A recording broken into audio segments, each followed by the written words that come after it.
जय हिंद, वंदे मातरम। दोस्तों, हमारे सभी भाइयों बहनों का हमारी क्लास में आज में स्वागत है और उम्मीद करते हैं आप सभी लोग अच्छे भी होंगे। आपके माता पिता भाइयों बहनों सभी को हमारा तहे दिल से नमन।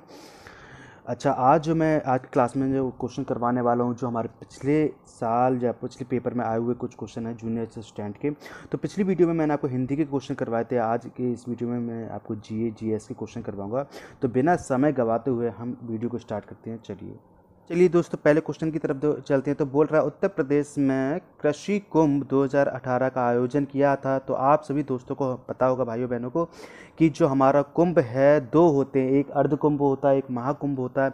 और महाकुंभ हमेशा जो प्रयागराज इलाहाबाद है वहाँ पे संगम है, वहाँ पे मनाया जाता है। वहाँ पे बहुत विशाल मेला टाइप का लगता है, बहुत विशाल कुंभ लगता है, जहाँ पे लोग दूर दूर से श्रद्धालु आते हैं। और ये इस बार का जो इलाहाबाद का कुंभ हुआ था, बहुत आज तक का बताया जाता है कि आज तक का सबसे महाकुंभ था, जिसमें विदेशों से भी लोग दर्शन आए थे, नहाने आए थे। तो जो हमारा अर्ध कुंभ होता है वो हरिद्वार में पड़ता है और महाकुंभ इलाहाबाद में पड़ा है इस बार, जो हमारे श्री सीएम हमारे योगी आदित्यनाथ जी के द्वारा आयोजित किया गया था। चलिए, तो इसका पहला क्वेश्चन का आंसर आपका फर्स्ट ऑप्शन ही है, प्रयागराज में। चलिए, अगला ही बात करता है कि उत्तर प्रदेश में की प्रचार हेतु कन्या सुमंगला योजना की शुरुआत की गई थी। ठीक है, सुमंगला योजना, देखो आपको पता है कि ये किसके लिए की जाती है। सुमंगला मतलब एक तरीके से देखा जाए तो ये किसके लिए है। तो इससे पहला ऑप्शन दिया है लड़कियों के रोजगार के अवसर, दूसरा है लड़कियों के लिए डिजिटल साक्षरता, तीसरा है लड़कियों के लिए क्षेत्र में भागीदारी, और फोर्थ ऑप्शन है लड़कियों के स्वास्थ्य एवं शैक्षणिक मानक। हाँ, इसका फोर्थ ऑप्शन सही है, क्योंकि हमारी जो सरकार है उसने, जो हमारी संस्था है, उन्होंने क्या किया है कि लड़कियों को आगे बढ़ाने के लिए, उनके स्वास्थ्य का ध्यान रखने के लिए सुमंगला योजना का आयोजन किया है, और ये बहुत ही ज़्यादा अच्छी योजना है। चलिए, अगले क्वेश्चन की तरफ बढ़ते हैं। तो आगे बता रहा है, बोल रहा है कि उत्तर प्रदेश में किसके हेतु सबरी संकल्प अभियान की शुरुआत की गई है। तो इसको पता है, अब संकल्प मतलब अभियान की शुरुआत की गई है। तो देखा जाए तो ये किसके लिए है, मतलब किस चीज़ को दूर करने के लिए है। तो गरीबी दूर करने के लिए, कुपोषण दूर करने के लिए, बेरोजगारी दूर करने के लिए, निरक्षरता दूर करने के लिए। देखो, सरकार हर चीज़ में, हर क्षेत्र में कदम उठा रही है, भाग ले रही है और अच्छे से अच्छा काम कर रही है। लेकिन सबसे ज़्यादा हमारे देश में कुपोषण की समस्या सबसे ज़्यादा है, क्योंकि लोगों को खाने को नहीं मिल पाता है। हमारे कुछ ऐसे लोग हैं जो मतलब अपना बस पेट भरना जानते हैं और अपना सब जनता तक नहीं पहुंचने देते। हमारे नेता भी हैं। तो कुपोषण को दूर करने के लिए हमारे जो सरकार है उसने ये अभियान शुरू किया है। चलिए, आगे बात करता है, किशोरी बालिका योजना वर्ष में कितने दिनों के लिए विद्यालय में उपस्थित न होने पर लड़कियों को संतुलित आहार प्रदान करने की पेशकश है। ठीक है, तो इसके लिए आपका ऑप्शन जाएगा 300 दिन तक के लिए है, 300 दिन के लिए ये योजना बनाई गई है। ठीक है, चलिए आगे बात करता है, प्रधानमंत्री किसान सम्मान निधि योजना के तहत लाभ प्राप्त करने के संबंध में उत्तर प्रदेश राज्य को कौन सा स्थान मिला है। तो उत्तर प्रदेश राज्य को पहला ही स्थान मिला, आपको पता होगा, पहला ही स्थान हमारा उत्तर प्रदेश राज्य के लिए दिया गया है। अब आगे बात करता है कि उत्तर प्रदेश राज्य की पारंपरिक अर्ध ऐतिहासिक कहानियाँ एवं कथा गीत का नृत्य नाटक है। अब उत्तर प्रदेश के बारे में आपको पता है कौन सा सबसे ज़्यादा जो प्रचलित है, कि यहाँ पे देखा जाता है तो घूमर नहीं है, और भी नहीं है, पुलकिन नहीं है, आपका स्वांग है। स्वांग मतलब ये देखा जाता है कि ये बहुत सारी मतलब ये आपको प्रचलित है। तो आपका सी ऑप्शन बिल्कुल सही है। ठीक है, आगे बात करता है, हरदौल कथा विशेष रूप से किसके लिए या फिर के लिए लोकगीत है, जो कि उत्तर प्रदेश एवं मध्य प्रदेश में फैला हुआ है। तो आपका ये पता है कि बुंदेलखंडी जो हमारा लोकगीत है हरदौल, ये बुंदेलखंड में पड़ता है, और इसका जो ऑप्शन होगा वो बी ऑप्शन के साथ जाएगा, बुंदेलखंड। चलिए आगे बात करता है कि उत्तर प्रदेश एवं बिहार का बारिश के मौसम में एक लोकप्रिय मनोरंजन है। हाँ, तो इसके लिए आपको पता होगा हमारे जो उत्तर प्रदेश हुआ बिहार में ये झूला बहुत प्रचलित है। मतलब बारिश का मौसम आया नहीं, सावन का मौसम आया नहीं कि झूले पड़ जाते। सॉन्ग भी सुना होगा, झूला तो पड़ गए, है ना। ये कुछ तो ऐसा ही है, तो इसलिए आपका जो फर्स्ट ऑप्शन के साथ जाएगा झूले के साथ। ठीक है भाई बहनों, चलिए आगे बात करता है। अगला क्वेश्चन है, बोल रहा है कि 2017-18 के अनुसार दालों के वैश्विक उत्पादन में भारत का स्थान है। हाँ, ये देखिए आपका भारत में पहला ही स्थान है, क्योंकि आपका भारत कृषि प्रधान देश है और आपको हरित क्रांति और भी क्रांतियाँ आई हैं, जी दलहन क्रांति, जिसके अंतर्गत आपका जो दालों का बहुत ध्यान दिया गया और आपका मतलब भारत में बहुत ज़्यादा होती हैं अपनी दालें, तो प्रथम स्थानीय है हमारे भारत का। चलिए आगे बात करता है कि किसकी क्रांति से भारत विश्व का सबसे बड़ा दुग्ध उत्पादन देश बना है। अब आपको पता है ये दुग्ध क्रांति किसके लिए आती है, तो आपको पता है श्वेत क्रांति होती है, वो दुग्ध उसके लिए आती है। जैसे कि हरित क्रांति है आपके लिए अनाज के लिए या फिर फसल के लिए होती है ना, और श्वेत क्रांति दूध के लिए होती है, इसी तरीके से होती है। तो आपकी जो इसका सेकंड ऑप्शन सही होगा दूध के लिए, क्योंकि दूध हमारा श्वेत यानी सफ़ेद ही होता है।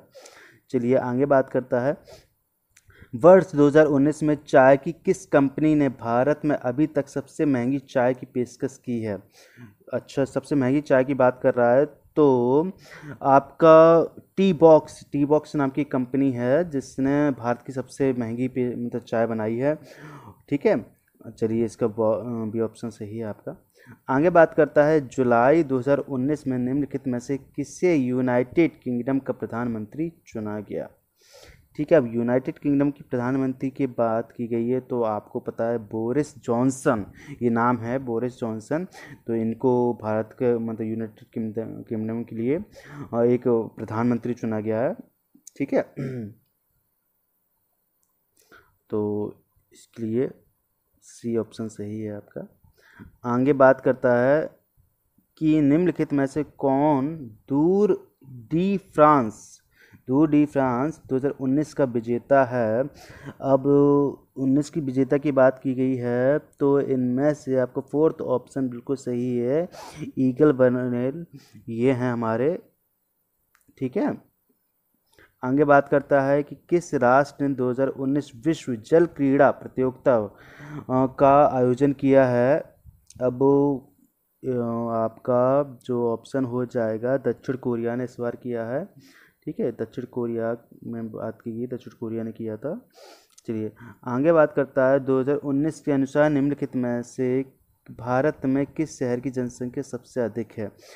किस शहर की जनसंख्या की बात की गई है, तो शहर के आपको पता हो कि मुंबई शहर है, वहाँ पे सबसे सर्वाधिक जनसंख्या हमारे भारत का एक मुंबई शहर है जिसमें सर्वाधिक जनसंख्या की बात की गई। तो आपका ये क्या बोलते हैं, बी ऑप्शन बिल्कुल सही है। आगे बात करता है, वस्तु एवं सेवा कर यानी कि जीएसटी को कितने घटकों में विभाजित किया गया है। और देखो आपको पता ही है कि जीएसटी के 2 ही घटक हैं। ठीक है, तो ये इसके लिए आपका जो जिसमें प्रत्यक्ष कर और ये वगैरह आते हैं, अप्रत्यक्ष और प्रत्यक्ष कर आते हैं, तो ये आपकी जीएसटी का सम्मिलित रूप से है। ठीक है, चलिए आगे बात करता है कि डायरेक्ट टैक्स इनडायरेक्ट वगैरह बात करता है। तो आगे बात करता है, जन्म और मृत्यु के पंजीकरण का अधिनियम वर्ष में लागू किया गया। अब जन्म और मृत्यु का पंजीकरण तो रजिस्ट्रेशन होता है, पहले नहीं होता था, अब होने लगा, क्योंकि ये बहुत ज़रूरी होता है लोगों के लिए जो सर्विस करते हैं उनके रिटायरमेंट के लिए। ये बहुत ज़रूरी होता है, उनका एक प्रमाण पत्र बोला जाता है कि मतलब इससे पता चल जाता है कि हाँ इंसान की रियल एज क्या है क्या नहीं है। तो और भी बहुत सारी चीज़ों में जरूरत पड़ी जाती है, जैसे किसान क्रेडिट योजना और भी बहुत। इनमें ये लोगों को पता होना चाहिए कि हाँ इसकी सभी का जिसके नाम जैसे लोन वगैरह कर रहे हैं तो उनका पंजीकृत होना चाहिए। ठीक है, आज बहुत सारी सुविधाएं देती है सरकार। तो इसके लिए जो आपका आयोजन किया गया था आपके लिए 1969 में इसको लागू किया गया था।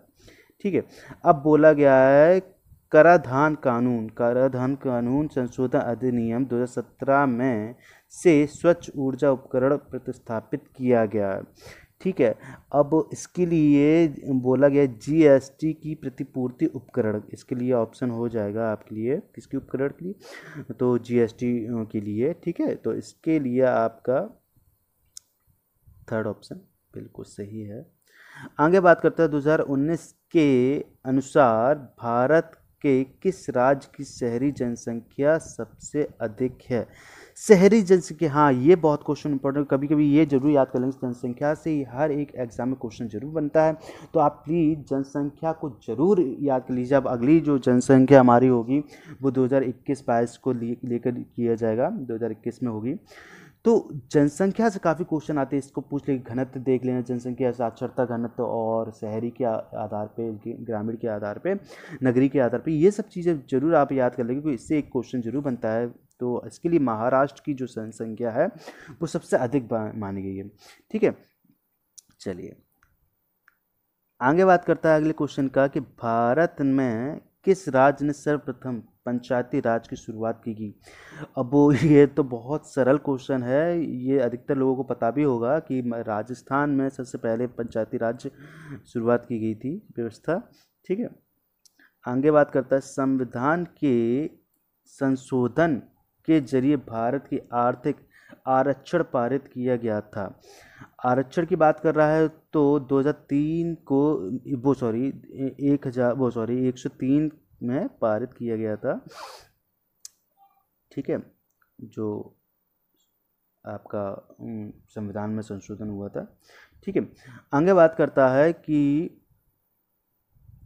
किस वर्ष में संविधान का संशोधन सर्वप्रथम किया गया। सर्वप्रथम आपको पता ही है, हमारा जो संविधान है 1950 में पूरी तरीके से बनके तैयार हो गया था, या पे ये कह सकते हैं लागू कर दिया गया था, और उसके तुरंत आपको एक साल बाद ही आपका जो संविधान संशोधन हुआ था 1951, जो पहला हमारा संशोधन है वो कर लिया गया था 1951 में। चलिए, तो आपका ये हो गया। ठीक है, आगे बात करता है निम्नलिखित में से कौन ग्राम पंचायत का सर्वप्रथम महिला सरपंच रही हैं। सरपंच महिला की बात की गई तो ये भी बहुत इंपॉर्टेंट क्वेश्चन है। तो इसके लिए आपकी जो छवि राजावत हैं, ये आपके लिए बिल्कुल ऑप्शन सही हो जाएगा। ठीक है, चलिए आगे क्वेश्चन बात करता है कि भारत का सर्वप्रथम डिजिटल पंचायत वार्ड है, ये कहाँ पर स्थित है।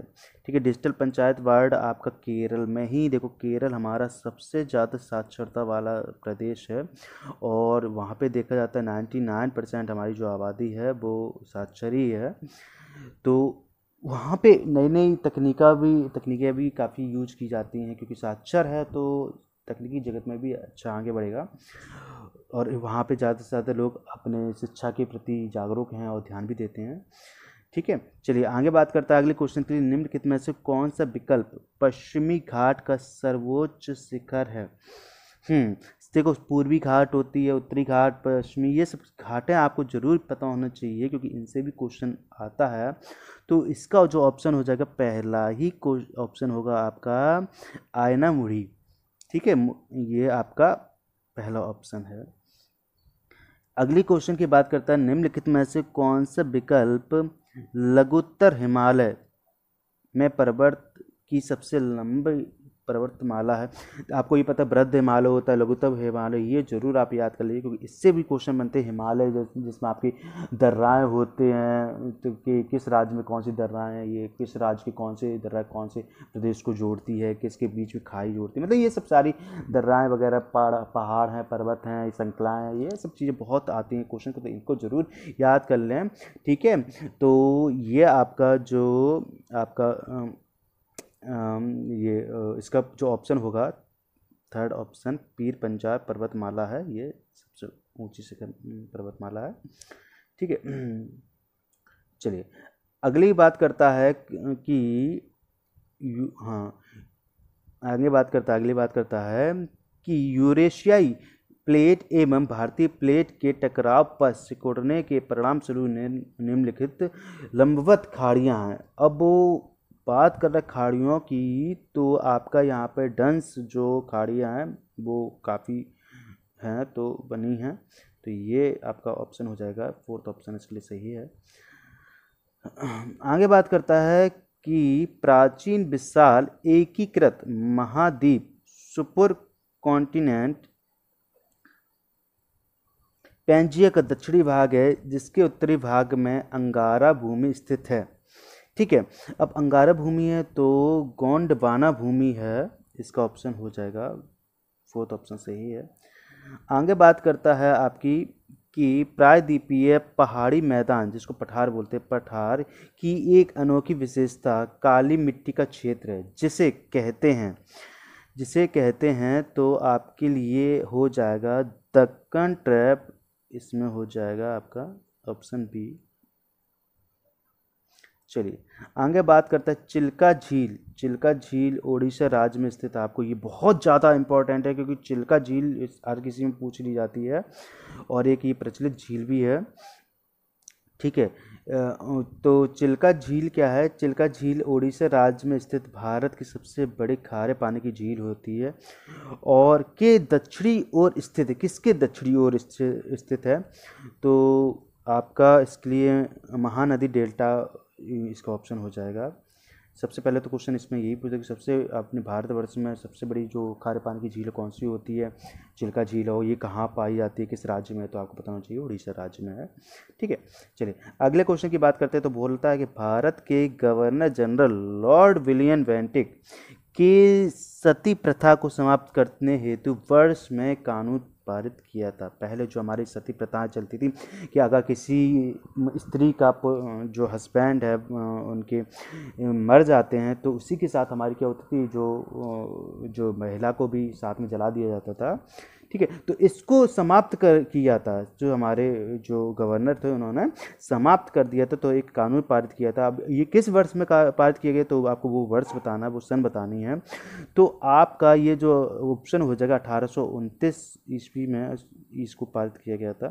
ठीक है, आगे बात करता है वर्ष में गुरु गोविंद सिंह ने बैसाखी दिवस को आनंदपुर साहिब में सिखों की सामान्य बैठक बुलाई थी तथा खालसा अथवा पवित्र की नींव रखी थी।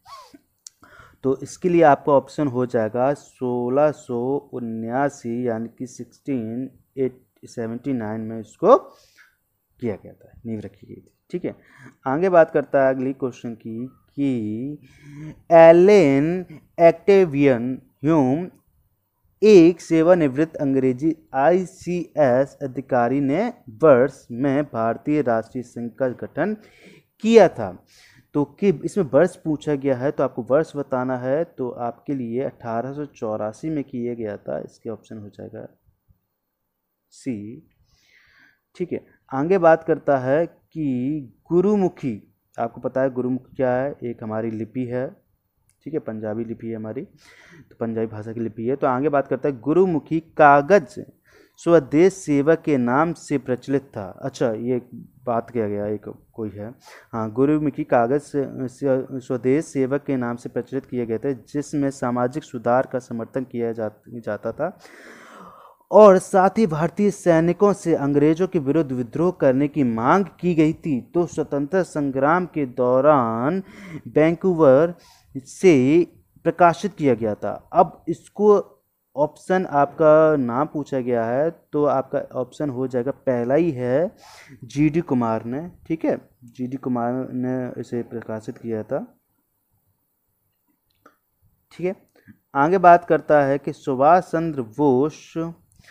चंद्र बोस में कांग्रेस पार्टी के अध्यक्ष बने थे। किस सन की बात करेगा कि किस सन में सुभाष चंद्र बोस थे कांग्रेस पार्टी के अध्यक्ष बने थे? तो आपका जो थर्ड और सेकंड ऑप्शन है 1938, ये हो जाएगा।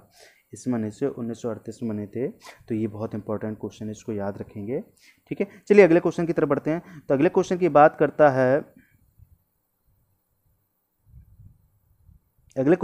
करता है कि किस वर्ष में ईस्ट इंडिया कंपनी के जहाज़ों ने सूरत के पास स्थित स्वाली एक्सुरी में पुर्तगालियों को पराजित किया था? तो इसके लिए ऑप्शन हो जाएगा 1612 में इन्होंने पराजित किया था पुर्तगालियों को। ठीक है, आगे बात करता है क्वेश्चन की, तो बोलता है उत्तर प्रदेश में भारतीय वाणिज्य एवं उद्योग मंडल, ठीक है, की स्थापना किस वर्ष की गई थी? तो आपका इसका ऑप्शन हो जाएगा बी ऑप्शन, बिल्कुल सही है, 1994 में इसकी स्थापना की गई थी, जिसको एसोचैम यूपी की स्थापना बोलते हैं। ठीक है, आगे बात करता है कि उत्तर प्रदेश सरकार की एक जिला एक उत्पादन योजना का लक्ष्य उत्तर प्रदेश में को प्रोत्साहित करता है। ठीक है, किसको प्रोत्साहित करना है? ठीक है, तो इसके लिए सी ऑप्शन हो जाएगा स्वदेशी एवं विदेशी उत्पाद को। ठीक है, इसके लिए यानी कि थर्ड ऑप्शन आपका सही होगा। आगे बात करता है कि उत्तर प्रदेश सरकार ने वर्ष 2018 में यूपी खादी नामक ब्रांड के तहत राज्य में निर्मित खादी वस्त्र के संवर्धन हेतु किसके साथ समझौता ज्ञापन पर हस्ताक्षर किए थे? तो इसका आप ऑप्शन हो जाएगा अमेज़ॉन, जो एक कंपनी है। ठीक है, अमेज़ॉन के साथ इसने समझौता किया। चलिए, मैंने आपको ये क्वेश्चन करवा दिए हैं, सारे 40 क्वेश्चन हैं। ठीक है, और आई होप आपको ये क्वेश्चन समझ में भी आए होंगे, क्योंकि ये हमारे जूनियर असिस्टेंट के एग्ज़ाम में आए थे। तो इसी तरीके की मैं और भी वीडियो लाता रहूँगा आपके लिए, तो आप लोग हमारे चैनल को सब्सक्राइब करते प्लीज़, आपसे रिक्वेस्ट है, और आगे आने वीडियो का हमारा प्रोत्साहन बढ़ाएं। ठीक है, धन्यवाद।